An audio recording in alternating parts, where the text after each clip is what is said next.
Olá, sejam muito bem-vindos a mais um vídeo do canal. Meu nome é Vitória e hoje nós estamos começando uma nova playlist no canal, que é a playlist de aritmética. Então, você que é novo aqui no canal, já se inscreve, deixa seu like aí, comenta alguma coisa, alguma dúvida que você tiver e segue o vídeo com a gente, tá? Hoje nós vamos falar sobre conjuntos numéricos, né, que nada mais é que conjuntos de números, né, como o próprio nome diz. E eles são formados pelos números naturais, inteiros, racionais, irracionais e reais. Tá escrito aqui no texto, ó. E aí a gente tem alguns tipos de conjuntos numéricos. Eu vou explicar um pouquinho para vocês sobre eles, para vocês entenderem essa parte teórica que é importante. Nós temos o conjunto dos números naturais, que é prático, fácil, né, que é representado pela letra N, e ele reúne os números que usamos, incluindo o zero e é infinito. Os números que usamos normalmente, tá? Sem número negativo. Então, é de 0 até o infinito.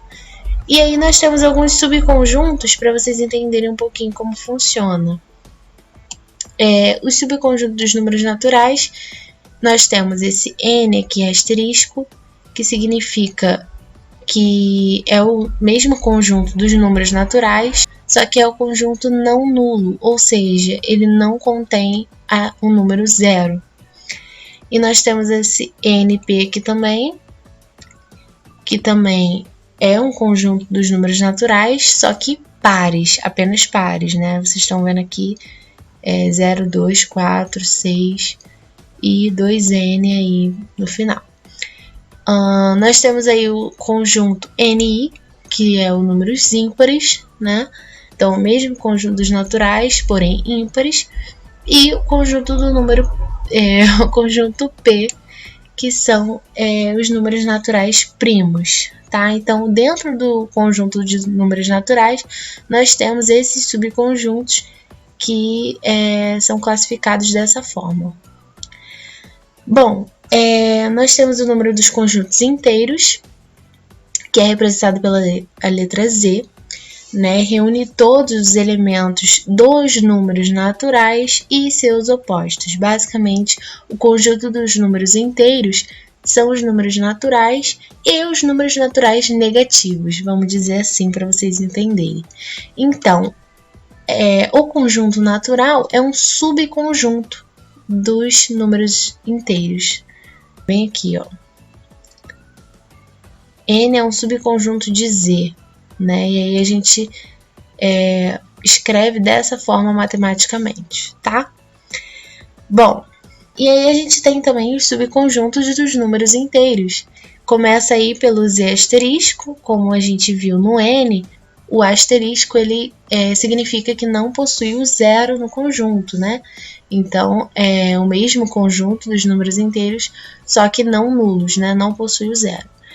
Nós temos o Z+, que são os conjuntos dos números inteiros não negativos, né? Ou seja, são só os números positivos, que também significa que é o próprio conjunto dos números naturais, né? Se você perceber um pouco. Tá até escrito aqui embaixo também. Nós temos o Z asterisco mais, que é os números naturais, ou os números inteiros positivos, sem o zero também, por causa do asterisco. O Z menos, que é os números inteiros apenas negativos. E o Z asterisco menos, que é os números inteiros negativos, sem o zero, tá? Não tem muita coisa assim tão difícil de entender até aí, né? Creio eu. Bom, nós temos também o conjunto dos números racionais, né? É representado pela letra Q, né? E reúne todos os números que podem ser escritos na forma P dividido por Q, sendo P e Q números inteiros e Q diferentes de zero. Como assim, né? Agora começou a complicar. Não, gente, é fácil ainda. Os números racionais são os números que podem ser escritos na forma de fração, né, para a gente entender um pouquinho melhor aí, na forma de fração, tá, gente? Então, para não esquecer, tá? E esses números podem também ser representação decimal, né, finita, claro, ou decimal infinita e periódica, tá? E aí eu já vou mostrar isso para vocês. Bom, é interessante a gente notar que o conjunto dos números racionais contém o conjunto dos números inteiros, que contém o conjunto dos números naturais. Ou seja, se a gente for parar para pensar, fica mais ou menos assim. Nós temos o conjunto dos números naturais, contido no inteiros, que é contido nos racionais. Tá? Pra gente entender que tem uma relação aí. Bom, os racionais, aí nós temos aí igual a 0, mais ou menos 1, mais ou menos meio, mais ou menos 1/3, e assim vai, né? A gente tem tanto números positivos quanto números negativos, e aí tá escrito aqui o que eu acabei de falar, né? Pra gente notar que todo número inteiro é também um número racional, tá? Assim, o número inteiro é subconjunto dos números racionais. Beleza, aqui nós temos também os subconjuntos, né? Racionais sem o zero, racionais positivos, racionais sem o zero positivo, racionais negativos e racionais sem o zero negativo, ok? Bom, acho que deu pra gente entender mais ou menos a teoria aí, né? Bom, temos também o conjunto dos números irracionais. Bom, qual a diferença entre os racionais e os irracionais, né? O conjunto dos números irracionais é representado por i, né? E reúne os números decimais não exatos com uma representação infinita e não periódica, tá? E aí a gente tem alguns exemplos aí. É importante ressaltar aqui que está escrito, né, que as dízimas periódicas são números racionais e não irracionais. Elas são números decimais que se repetem após a vírgula. Por exemplo, essa decimal aí, né, 1,333. Agora vocês sabem o que é dízima periódica, né? Que é aqueles números decimais que se repetem após a vírgula. Ou seja, os números racionais, eles contêm os números decimais, porém não esses periódicos. É interessante isso, muito importante vocês lembrarem, tá? Tanto que se vocês pararem para pensar, por exemplo, 0,3333 infinitos 3, a gente pode meio que simplificar como 1/3, né? Logo, nós não temos aqui um número irracional, nós temos aqui um número um número racional, né? Perdão, um número irracional nós não temos, só o racional. Portanto, né, as dízimas periódicas, elas não são irracionais. Uma coisa interessante também sobre os números irracionais é que eles podem ser algébricos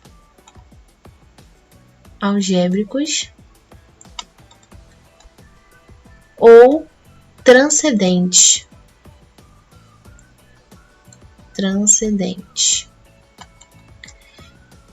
Bom, como assim, né? Ele é algébrico quando ele satisfaz uma equação algébrica, tá, gente? De coeficientes inteiros, tá? Se não for algébrico, ele é transcendente. Por exemplo, a raiz quadrada de 2, né? Um exemplo aqui. Ela pode ser escrita como sendo x² menos 2 igual a 0, certo? Nós podemos escrever essa raiz conforme uma equação. Logo, ela é algébrica. É considerado um irracional algébrico. O número π, por exemplo, vou colocar aqui em cima o número π, né, 3,14, 15, blá blá blá, é o mais famoso, né, dos números transcendentes, né? Seu valor é basicamente esse aqui, bem arredondado, tem muito mais números, e representa a proporção da medida da circunferência do diâmetro, né? Do seu diâmetro, para quem não se lembra aí. Mas, basicamente, ele é um número transcendente, porque não tem como a gente transformar ele em uma equação, ok? Um outro exemplo de número irracional transcendente é o número de Neper, representado pela letra E, né, que significa 2,718 alguma coisa, que também é um número irracional, não tem como a gente transformar em equação, ou seja, ele é transcendente, tá? Então é mais ou menos isso aí as definições dos números irracionais. É um pouquinho mais complicada, mas não é difícil, é só a gente pensar em relação às equações, tá ok? E por último, mas não menos importante, nós temos os números reais, que é o famoso número real que a gente sempre usa na questão, né? A gente sempre lê que está contido no real, algo do tipo. E os números reais nada mais, nada menos que é um conjunto formado pelos números racionais e irracionais, tá? Ou seja, ele tem todos esses subconjuntos, né? Porque tanto racional quanto irracional possuem os outros subconjuntos. Portanto, o conjunto dos números reais possui tanto o natural, quanto os números inteiros, quanto o número irracional e o número racional, o conjunto dos números racionais. Todos esses conjuntos estão contidos nos números reais, tá? Nesse conjunto. E aí nós temos os reais, né? Não nulos, sem o zero, os reais positivos, os reais nulos positivos, os reais negativos e os reais nulos negativos, tá ok? E aqui a gente tem mais ou menos uma figura para a gente entender essa loucura toda. Aí nós temos os números reais, que é esse aqui, que está englobando os números irracionais, os números racionais, os números inteiros e os números naturais. Vocês percebem que um vai englobando o outro, né? Ó, os inteiros englobam o natural, os números naturais, os números racionais englobam os números inteiros e os números naturais. Só o conjunto dos números irracionais que não englobam ninguém, tá, gente? Porque é um conjunto separadinho aqui, isolado. Porém, os números reais englobam todos eles, né? Todos esses conjuntos, tá? Aí é para vocês entenderem um pouquinho um diagrama, né, a respeito disso. Aqui tá escrito tudo que eu acabei de falar. E vamos para os exercícios de fixação, né, gente? Para ver se a gente realmente entendeu essa teoria antes de passar mais para frente, né, para outros exercícios e outras teorias também que a gente vai ver exercícios no Maple. Mas, por enquanto, para fixar, tem alguns exercícios aqui para a gente treinar. Então, tá aí. A respeito dos números A igual a 0,4999999, aqui nós temos uma dízima, né, periódica a partir desse 9, certo? E B igual a 0,5, é correto afirmar. E aí a gente tem opção A, B igual a mais 0,011, ou A é igual a B, ou A é irracional e B é racional, ou A é menor que B. Bom, gente, eu não sei se vocês sabem, mas quando a gente tem uma dízima periódica assim, geralmente a gente pode arredondar ela, tá? Por exemplo, esse 0,49999 provavelmente são infinitos novos aqui, né? Que vem para frente nesses pontinhos. Logo, nós podemos arredondar esse número para 0,5, tá, gente? Isso é uma regrinha que é muito importante para a gente na hora de fazer as contas, né? Principalmente para acabar ajudando nas contas, né? Também. Logo, a letra A está errada, porque esse númerozinho aqui, ó, não é infinito. Nós temos aqui um conjunto de números 1, né? Porém, eles não são infinitos, né? Se a gente acrescentar esse 1 aqui, na verdade, nós não vamos mudar muita coisa aqui na frente desse decimal. Nós vamos mudar lá para o final e nós nem sabemos o limite, né, dessa decimal. Geralmente é uma decimal infinita, né? Decimal periódica. Logo, a gente já descarta essa primeira opção aí, tá? Bom, a terceira opção diz que A é irracional. A não é irracional porque nós temos uma dízima periódica, então aí já está errado. Então descartamos também essa opção. E na última opção diz que A é menor que B, mas como eu disse, quando nós temos uma dízima periódica, nós podemos arredondar. Então, A é sim igual a B, tá, gente? Então, tá aqui, ó, A é igual a B. Número 2 é o seguinte. Observe os seguintes números. Nós temos aí 2,212121, 3,212223, π sobre 5, 3,1416 e raiz quadrada de menos 4. Assinale a alternativa que identifica os números irracionais. Vamos lá, vamos analisar um por um?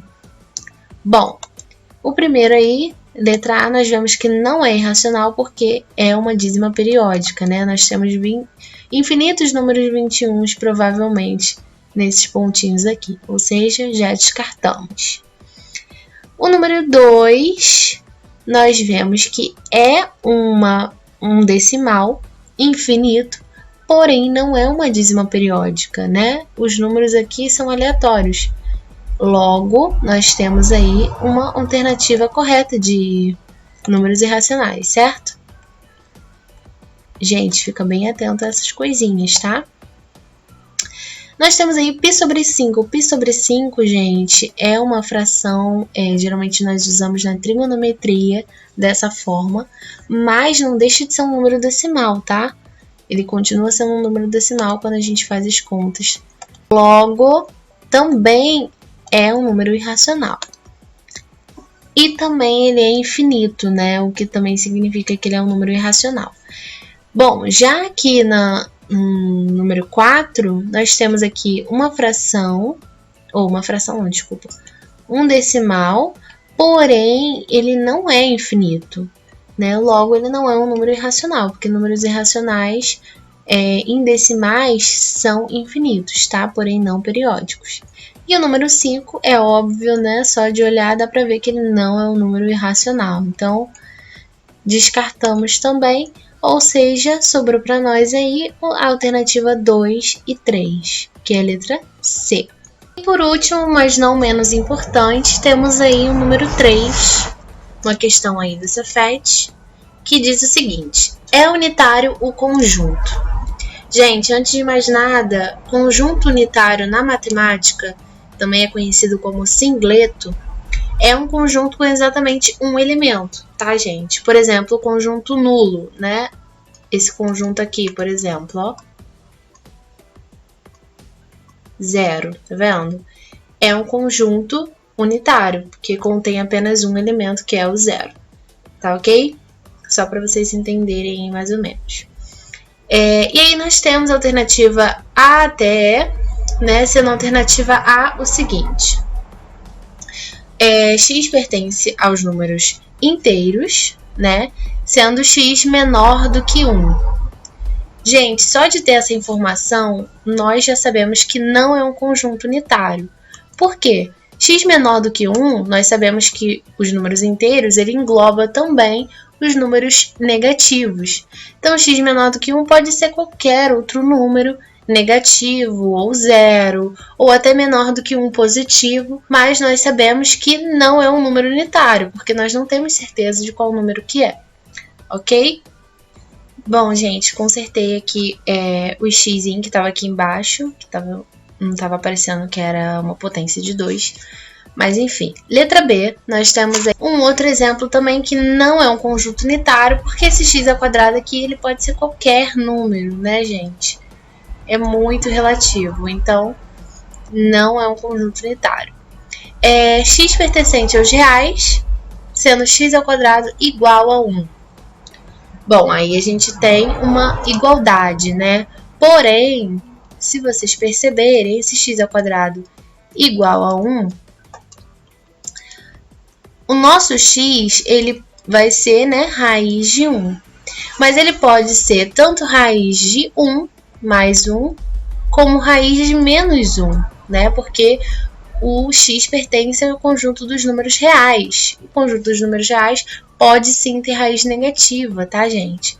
Então, tá aí um outro exemplo que não é um conjunto unitário, né? Porque ele pode ser tanto positivo quanto negativo. Temos aí a letra D, pertencente aos números racionais, o x, que equivale a x ao quadrado menor do que 2, né? Nós vamos ter x que é menor que raiz de 2, que também não é um conjunto unitário, né? Nós não temos aí uma especificação do número, ficou bem relativo, os números racionais geralmente são decimais, né? Então, não é um conjunto unitário. E por último, mas não menos importante, a letra E, né, gente? A letra E que inclusive nos dá duas limitações, né? Como vocês podem ver, vou colocar até aqui, ó, a limitação que os 2x é maior do que 1 e menor do que 4 e pertence aos números naturais, ou seja, só podem ser números positivos, né? Já ajuda aí. Então, para a gente ver essas limitações aqui, nós temos que dividir elas. Por exemplo, 2x menor do que 4. Vou fazer dessa parte aqui primeiro, tá ok? Nós vamos ter que x vai ser menor do que 4 dividido por 2. Ou seja, o nosso x vai ser menor do que 2. Ok? Temos aí, então, já um limite para x. E aqui, ó, 1 menor que 2x. Logo, o nosso x vai ser maior do que meio, certo? Pode escrever assim ou assim, tanto faz. Bom, então nós temos outras limitações, né? Nós temos o meio e nós temos o 2, né? Descobrimos que x está entre eles. Se faz parte do conjunto dos números naturais, esse x aqui só pode ser o número 1, certo? Se é maior do que meio, menor do que 2, ele é o número 1. E não pode ser negativo porque faz parte dos números naturais. Ou seja, achamos o nosso conjunto unitário, que é o número 1, letra E. Ok, gente? Espero muito que vocês tenham entendido. Espero que vocês tenham gostado. Compartilhem, curtem. Qualquer dúvida pode mandar por e-mail para mim, que está aqui embaixo. Aqui embaixo também tem os materiais que eu usei do Professor Global. E podem colocar também nos comentários suas dúvidas, tá ok? Muito obrigada, fiquem com Deus e até a próxima!